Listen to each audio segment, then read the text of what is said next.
चलिए हम लोग अपने लर्निंग प्रोसेस को कंटिन्यू रखते हैं। आज के सेशन को बिल्कुल एंड तक देखिएगा।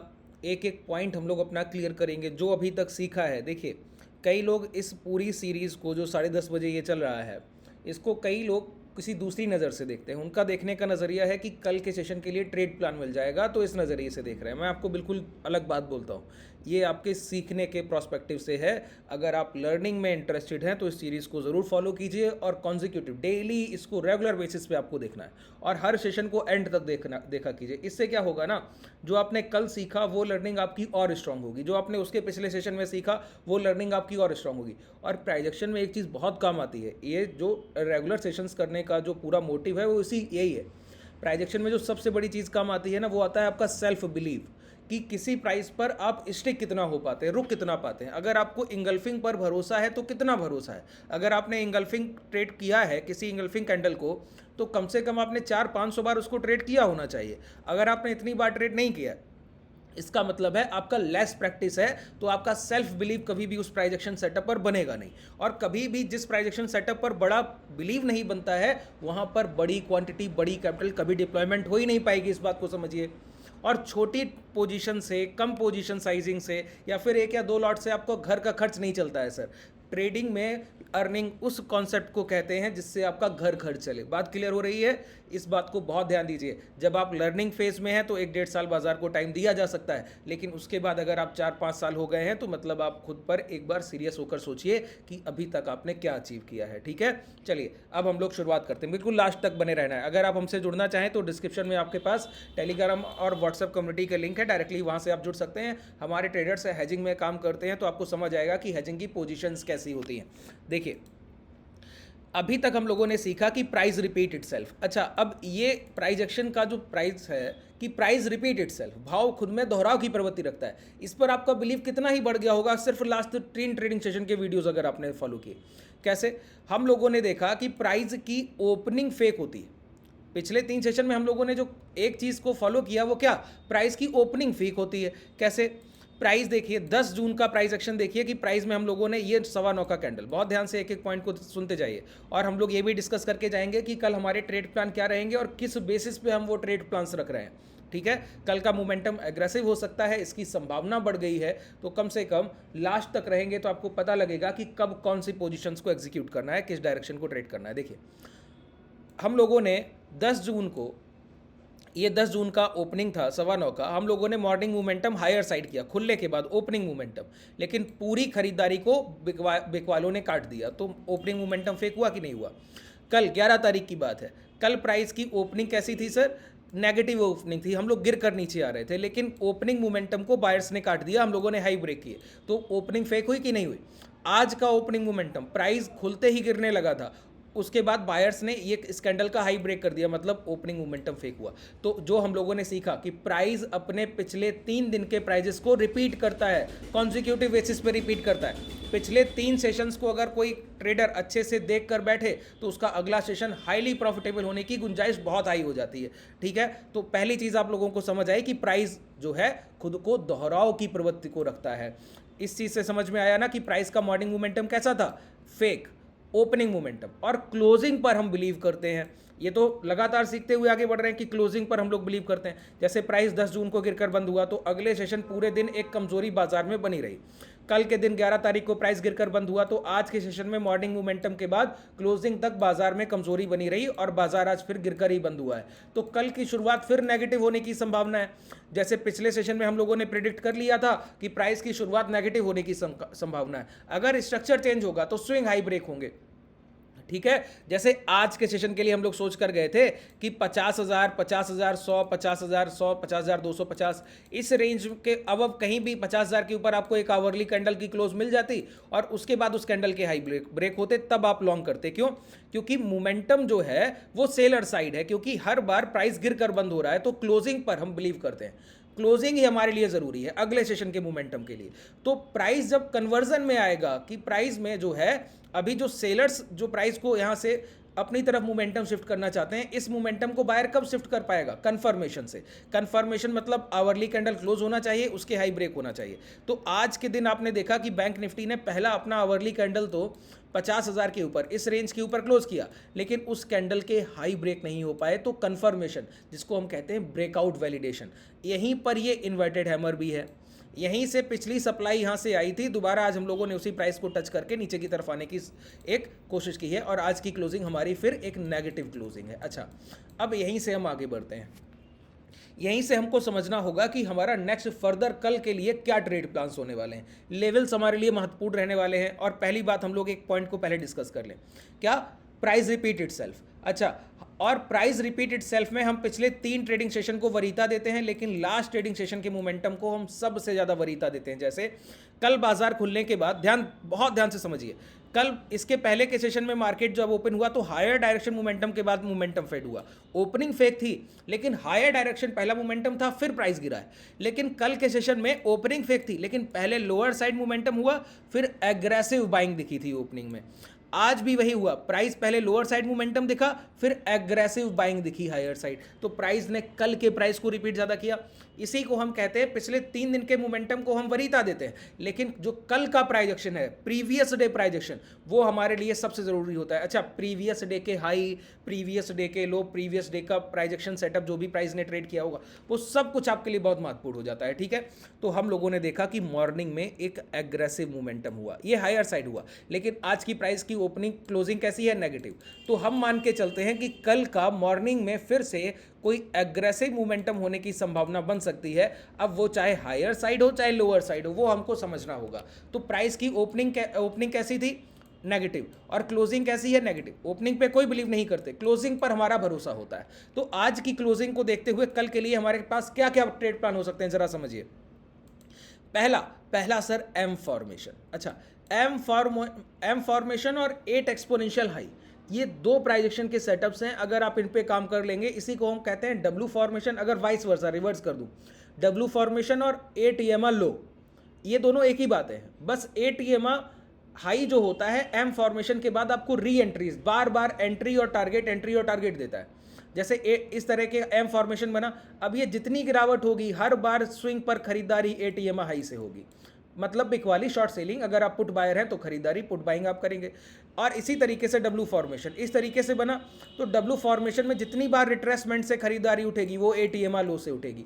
तो जब भी एम फॉर्मेशन की तरफ प्राइस बढ़ता है ना, तो 8 EMA हाई का वहां पर इंपॉर्टेंस बढ़ जाता है। जब भी प्राइस एक कंसोलिडेशन रेंज को ट्रेड करता है ना, तो सपोर्ट और रेजिस्टेंस की इंपॉर्टेंस बढ़ जाती है। कब क्या ट्रेड करना है, ट्रेडर्स ये तो सीख लेते हैं सर कि कब कौन सा सेटअप किस तरीके से काम कर रहा है, कब आपको डोजी कैंडल ट्रेड करना है, कैसे डोजी कैंडल का फॉर्मेशन होता है, कैसे इवनिंग स्टार लगता है, कैसे मॉर्निंग स्टार। लेकिन ट्रेडर्स ये भूल जाते हैं कि कब कौन से प्राइस एक्शन को ट्रेड करना है। ठीक है, जैसे कल के सेशन में हम लोगों ने पॉजिटिव कंसोलिडेशन सीखा। अगर आप लोगों ने पॉजिटिव कंसोलिडेशन का वीडियो अभी तक नहीं देखा है, तो डिस्क्रिप्शन में आपके टेलीग्राम और व्हाट्सएप कम्युनिटी का लिंक मिल जाएगा, उसको ज्वाइन करके डायरेक्टली आप वहाँ से उस सेशन को देख सकते हैं, या फिर चैनल को डायरेक्टली ओपन करके भी देख सकते हैं। अब देखिए, यहाँ पर जो है 8 EMA हाई का यूज़ हम करेंगे कब, ये हमको समझना होगा। कल के सेशन के लिए मैं आपको बता दूं, आज की क्लोजिंग नेगेटिव है, तो क्लोजिंग को देखते हुए हम मान सकते हैं, अगर कल के सेशन में कभी भी स्विंग लो ब्रेक हुआ। अच्छा, ट्रेंड रिट्रेसमेंट और ट्रेंड रिवर्सल में डिफरेंस बता दीजिए। अभी तक मैंने कई बार बताया, आप लोग कमेंट सेक्शन में भी जो चीज़ 1-2 पॉइंट मिस करूंगा मैं, जो मैंने पहले सिखाए हुए हैं, उनको कमेंट सेक्शन में जरूर लिख कर दीजिएगा कि रिट्रेसमेंट और रिवर्सल में क्या डिफरेंस। इसके लिए हम लोगों ने एक अलग से पूरा सेशन किया है कि ट्रेंड रिट्रेसमेंट और रिवर्सल में डिफरेंस कैसे पता लगता है। ठीक है, समझिए, एक हाई लगने के बाद रिट्रेसमेंट हुआ, एक नया हाई लगा, जिसको हायर हाई बोल दिया। रिट्रेसमेंट हुआ, फिर एक नया हाई लगा, रिट्रेसमेंट हुआ, फिर एक नया हाई लगा। अब जब प्राइस का रिट्रेसमेंट हो रहा है ना, तो प्राइस जो एक स्विंग लो लगा रहा है, अभी का स्विंग लो लगा रहा है, और प्राइस ऊपर चलकर जा रहा है, और जब तक इस स्विंग लो को ब्रेक नहीं कर रहा है, इसके पहले अगर इसको ब्रेक कर दिया तो प्राइस का हायर हाइस का मोमेंटम कॉन्सिक्यूटिव है। लेकिन अगर हाई ब्रेक करने से पहले प्राइस लौट कर इस लो को ब्रेक कर दे, तो यहां पर हम लोग मानते हैं कि एक टारगेट तो पहला हमारा सेकेंड लास्ट स्विंग लो है जो इसके पहले लगा था। अगर यहां पर प्राइस नहीं रुका तो पूरी तरीके से रिवर्सल में चेंज हो जाएगा। ठीक है, यही चीज़ हम लोग यहाँ पर फॉलो कर रहे हैं, क्या समझिए। यहाँ पर हम लोगों ने हायर हाइस के प्राइजेशन की शुरुआत की, एक हाई लगा रिट्रेसमेंट हुआ, दूसरा हाई लगा रिट्रेसमेंट हुआ, तीसरा हाई लगा रिट्रेसमेंट हुआ, फिर से हाई लगा रिट्रेसमेंट हुआ। अब रिट्रेसमेंट होने के बाद ये स्विंग लो जो लग गए और सेकंड लास्ट स्विंग लो ये, तो प्राइस जब इस लो को ब्रेक करेगा तो उसका नेक्स्ट फर्दर टारगेट ये स्विंग लो होने वाला है। मतलब अगर कल किसी भी समय बाजार में 49,500 के आसपास के लेवल ब्रेक हो गए तो अगला टारगेट हमारा 48,900 होगा। और अभी तक ट्रेंड रिवर्सल नहीं हुआ है, अगर 48,900 हम पहुंच भी गए तो भी हमारा रिवर्सल नहीं हुआ है। रिवर्सल हमारा कब होगा? जब यहां से एक पुल बैक मिलने के बाद 48,900 भी ब्रेक हो जाएगा, तो ये रिवर्सल में चेंज हो जाएगा। बात क्लियर हुआ? तो कल के लिए डाउनवर्ड्स मोमेंटम के लिए हमारे लिए जरूरी लेवल क्या है? 49,500। ये कल के सेशन में भी हम लोगों ने देखा था कि 49,500 के नीचे ही कोई बिकवाली है, उसके पहले नहीं। तो आज प्राइस ने पूरे दिन 49,500 को ब्रेक नहीं किया, तो एक कोई अग्रेसिव डाउनवर्ड्स मोमेंटम हम लोगों ने नहीं देखा। पहला पॉइंट। अच्छा, अब जब हम लोग बिकवाली की शुरुआत करेंगे तो आवरली टाइम फ्रेम पे तो करेंगे नहीं, 2 मिनट के टाइम फ्रेम को हमारे ट्रेडर्स यूज करते हैं। तो 2 मिनट के टाइम फ्रेम पर जब आप एटीएमआ को यूज करेंगे ना, तो एटीएमआ को यूज करने का तरीका क्या है ये बताइए। एटीएमआ को यूज करने का तरीका, एटीएमआ हाई की बात कर रहा हूं। जब एटीएमआ हाई इस तरीके से प्राइस को कन्वर्जन की तरफ लाता है ना, तो प्राइस जो है इस तरीके से चल रहा होता है, हाई के ऊपर गया, नीचे आया, फिर इस हाई को ब्रेक कर दिया, तो हमारे लिए एटीएमआ यूजफुल नहीं रह गया। फिर नीचे आया, इस हाई को ब्रेक कर दिया, तो हमारे लिए एटीएमआ यूजफुल नहीं रह गया। फिर इसके नीचे आया, जब दोबारा ऊपर गया तो स्विंग हाई को ब्रेक करने से पहले पहले यहां पे लौट कर आए और लास्ट बायर को ब्रेक करे। लास्ट बायर को देखिए, एग्रेसिव एंट्री तो यही बन जाती है। जब यहां से प्राइस दोबारा टर्न अराउंड होता है तो ये एम फॉर्मेशन की शुरुआत होती है, लेकिन हर बार एम फॉर्मेशन का वैलिडेशन हो जाए कि एम फॉर्मेशन काम करेगा ही करेगा, वो तभी संभव है जब एम का मिडिल ये लो ब्रेक होता है। जैसे यहां पर ये एम बन रहा है, अगर आप गौर करें तो ये एम बन रहा है, तो इसका जब मिडिल ये लो ब्रेक होगा ना, जिसको हम स्विंग लो बोल रहे हैं, तब ये वैलिडेशन हुआ कि गिरावट की शुरुआत होगी। लेकिन जो लोग रिस्क रिवॉर्ड रेशियो को ट्रेड करते हैं वो यहीं एंट्री कर लेते हैं। देखिए यहां पर ये आपका एम फॉर्मेशन बन रहा है, ठीक है, ये आपका एम फॉर्मेशन बन रहा है। अब एम फॉर्मेशन में यहां पर कुछ ट्रेडर्स यहीं पर एग्रेसिव एंट्री कर लेते हैं, क्योंकि एसएल एरिया बहुत छोटा है, तो जो रिस्क रिवॉर्ड आरआर रेशियो को प्ले कर रहे हैं उनके लिए तो बहुत बेहतर है। यहां पर एंट्री कीजिए, ये ब्रेक होने पर एक अच्छा मोमेंटम लोअर साइड आपको मिल जाएगा सर, ठीक है। लेकिन जब आप कंफर्मेशन को, एग्रेसिव ट्रेडर नहीं है, आप डिफेंसिव ट्रेडर हैं, तो आपको चाहिए कि एक कंफर्मेशन। अच्छा, कंफर्मेशन क्या होगा कि ये जो सेलर यहां पर पिछली बिकवाली की है और इन्वर्टेड हैमर बनाया, जब इनको टेस्ट करने गया ये दोबारा अभी भी बिकवाली कर रहे हैं, अभी तक ये हाई ब्रेक नहीं हुए। जब तक ये हाई ब्रेक नहीं हुए तब तक हम मान के चलते हैं कि ये सेलर एग्रेसिव कभी भी हो सकते हैं। कब एग्रेसिव होंगे? बस इस बायर की लास्ट बाइंग प्राइस को काट दीजिए, 49,556 के नीचे जैसे ही आप 5 मिनट की कैंडल्स की क्लोजिंग की शुरुआत करेंगे, शॉर्ट सेलिंग की शुरुआत हो जाएगी, प्राइस में पैनिक बनेगा। अच्छा, जब कोई एक अच्छा लेवल, सपोर्ट लेवल ब्रेक होता है ना, तो वहां पर रिटेलर्स, छोटे खरीदार, मझले खरीदार, जो ट्रेंड को फॉलो करते हैं, जो मोमेंटम को देख रहे हैं, वो अपनी पोजीशन साइजिंग बढ़ा देते हैं, फ्रेश पोजीशंस एग्जीक्यूट होती हैं, बड़े वॉल्यूम आते हैं, तो प्राइस में पैनिक क्रिएट होता है, जिसकी वजह से हमको एक मोमेंटम मिल जाता है। इससे बात क्लियर हुई? तो एम फॉर्मेशन इस तरीके से यहां पर बनता है। अच्छा, एम फॉर्मेशन को पकड़ने के लिए ही हम लोग एटीएम हाई का यूज करते हैं। गौर कीजिए, एटीएम हाई का यूज हम किस लिए करते हैं? एम फॉर्मेशन को पकड़ने के लिए ही करते हैं। जैसे यहां पर मैं एटीएम हाई इस तरीके से बनाया, अब प्राइस जब पहली बार यहां पर गया ऊपर और इसको ब्रेक नहीं किया, नीचे आया, तो यहां पर जब ये लो ब्रेक होंगे तो आप तो बस एम फॉर्मेशन से तो एक ही एंट्री कर पाएंगे, वो भी 10, 15 या आवरली टाइम फ्रेम पर। दोबारा री एंट्री आपको नहीं पता है। एटीएम हाई क्या करता है ना सर, जितनी बार प्राइस में पुल बैक आएगा और जैसे ही प्राइस लौट कर दोबारा एक कैंडल इसके नीचे या इसके पास से लौट कर एक कैंडल इंगल्फ किया, वहीं पर शॉर्ट करते हैं। बहुत छोटा सा एसएल होता है, प्राइस तुरंत टारगेट देता है, क्योंकि वीक प्राइस है। कमजोर भाव को गिराना बहुत आसान होता है, स्ट्रॉन्ग प्राइस को गिराना मुश्किल है ना। तो जैसे ये प्राइस निकलेगा, प्राइस वीक हो जाएगा, तो वीकनेस में हम लोग बहुत अच्छे शॉर्ट की पोजीशन लेते हैं। तो एटीएमआ को ट्रेड करने का तरीका क्या है? इस तरीके से, जैसे ही प्राइस इसके ऊपर निकले, एक बार नीचे कैंडल क्लोज करे, यही हाई एसएल रखिए, शॉर्ट कर दीजिए। जैसे ही इसके ऊपर एक कैंडल निकले, यही हाई एसएल रखिए, शॉर्ट कर दीजिए। जैसे ही ये कैंडल इसके ऊपर निकले, यही हाई एसएल रखिए, शॉर्ट कर दीजिए। यही एम फॉर्मेशन में री एंट्रीज, एम फॉर्मेशन का आइडेंटिफिकेशन हो जाएगा, लेकिन री एंट्रीज जितनी बार बनेंगी वो एटीएमआ से ही बनेंगी कि हर बार प्राइस इसी को टच कर या इसी के ऊपर से लौट कर आएगा। ये कब तक करना है? जब तक प्राइस में लोअर लो शिफ्ट होते जा रहे हैं। हर बार एक लो ब्रेक होकर एक नया लो बनता है, लो ब्रेक होकर एक नया लो बनता है, तब तक आप एटीएमआ पर हाई पर शॉर्ट करते जाएंगे। अच्छा, एटीएमआ हाई प्लॉट कैसे करते हैं? कई लोगों को नहीं पता होगा। सर चैनल को ओपन कीजिए, 1 बाय 1 सेशंस को देखिए, आपको समझ आएगा चीज़ें कैसे काम करती हैं। मूविंग एवरेज यहाँ पर प्लॉट कीजिए, ठीक है। यहाँ पर लेंथ रखिए 8 और यहाँ पर क्लोज की जगह हमको हाई को यूज़ करना है बस, और स्मूथिंग लाइन को सिर्फ चेंज करना है, ईएमए में कन्वर्ट करना है। ये देखिए मैंने क्या बोला, मैंने कहा कि 8 ईएमए से हम तब 8 ईएमए हाई से तब तक शॉर्ट नहीं करते जब तक प्राइस एक बार ऊपर जाने के बाद नीचे आए और हाई ब्रेक कर दे, एक बार ऊपर जाने के बाद नीचे आए और हाई ब्रेक कर दे, एक बार ऊपर जाने के बाद नीचे आए और हाई ब्रेक कर दे। तो अब समझ आया कि जब प्राइस अब लौट कर आया दूसरी बार यहाँ पर और हाई ब्रेक करने से पहले पहले लौट आया है, तो यहाँ पर शॉर्ट सेलिंग की संभावना बनती। और आज की क्लोजिंग भी कैसी है, आज की क्लोजिंग एक नेगेटिव क्लोजिंग है। पिछले 3 सेशन से लगातार हम नेगेटिव क्लोज कर रहे हैं, पिछले 3 सेशन से कॉन्जिक्यूटिव हम लगातार नेगेटिव क्लोज कर रहे हैं। तो अब हो सकता है इसका इम्पैक्ट दिखे डाउनवर्ड्स, ठीक है। अच्छा, ये एक लोअर साइड गिरावट के लिए हमारा ट्रेड प्लान हो गया कि जब प्राइस गिरेगा तो हम इस तरीके से प्राइस में अपनी पोजीशन साइजिंग करेंगे। बात क्लियर हो गई। अब हायर साइड मोमेंटम के लिए क्या, देखिए प्राइस में अभी आप लोग कहेंगे कि प्रीवियस ट्रेंड जो है हायर हाइज है, यहीं पर प्राइजेक्शन ट्रेडर मात खाता है सर, समझ लीजिए। बहुत एक महीन प्राइजेक्शन है ये। जब प्राइजेक्शन को हम लोग सीख रहे होते हैं ना, तो कई सारे कॉन्सेप्ट आप लोग टेक्निकल के चक्कर में आकर खो देते हैं, वहाँ पर आप अपना माइंड का यूज़ ही नहीं करते, लॉजिकल कभी होते ही नहीं, ठीक है। समझिए, जब हायर साइड डायरेक्शन मोमेंटम होता है लोग, तो लोग बोलेंगे कि ये तो प्राइस का मोमेंटम एग्रेसिव हायर साइड है, ट्रेंड हायर साइड है, ट्रेंड हायर राइज बन रहा है ना, तो ट्रेंड पॉजिटिव है। तो पॉजिटिव ट्रेंड में ये कहना कि नेगेटिव स्ट्रक्चर हो गया जबकि प्राइस में कोई गिरावट नहीं हुई, जैसे मैं अभी आपको बोल रहा हूँ कि ये जो है ट्रेंड पॉजिटिव है, हायर साइड ये पॉजिटिव ट्रेंड है, लेकिन स्ट्रक्चर नेगेटिव हो गया है। क्यों, इस चीज़ को ज़रा फील कीजिए। अच्छा, अच्छी खरीदारी आप किसको बोलेंगे, ज़रा माइंड सेट से सोचिए। एक लॉजिक, एक एग्जाम्पल से मैं आपका क्लियर कर देता हूँ। अच्छी बाइंग वो होगी सर जब आप 100 रुपये से प्राइस को लेकर जाएं 105, और जब प्राइस दोबारा 103 तक लौट कर आए, और फिर अगर आप 105 को ब्रेक कर रहे हैं तो आप कम से कम 108 110 तक तो लेके जाइए, 2-2.5-3% का तो मोमेंटम कीजिए सर, है ना। तो ये एक अच्छे बायर का साइन है, ये एक अच्छी खरीदारी है। यहाँ पर जिसने भी 103 तक, जब प्राइस 105 से 103 तक करेक्ट हुआ, तो जिन लोगों ने पोजीशन बनाई, ये उनका अच्छी बाइंग पोजीशन है, उनकी एक अच्छी डिमांड है, इन खरीदारों पर भरोसा किया जा सकता है। अच्छा, प्राइस दोबारा गिरा, गिरने पर फिर यहाँ पर एक बार 108 से प्राइस 106 तक आया, और जब दोबारा खरीदारी हुई अब प्राइस चलकर गया है 112 तक। अब ये अच्छे बायर्स हैं सर, क्योंकि इन्होंने दोबारा से जब प्राइस 108 से 106 आया, इस करेक्शन में फिर जो खरीदारी हुई वो अच्छी खरीदारी है। लेकिन जब 112 से करेक्शन मिले और प्राइस 110 तक आए, अब ये खरीदार खरीदारी करें और प्राइस को ले जाएं 112 रुपया 50 पैसे, और वो फिर प्राइस लौट आए और फिर लौट कर आए, और यहीं 108, ये 112 से लौट कर 108 आया, और जब दोबारा लौट कर आए 108 के पास से फिर लौटे, और अब की बार 112 के पास से ही लौटा, 112.50 के पास से ही लौटा है।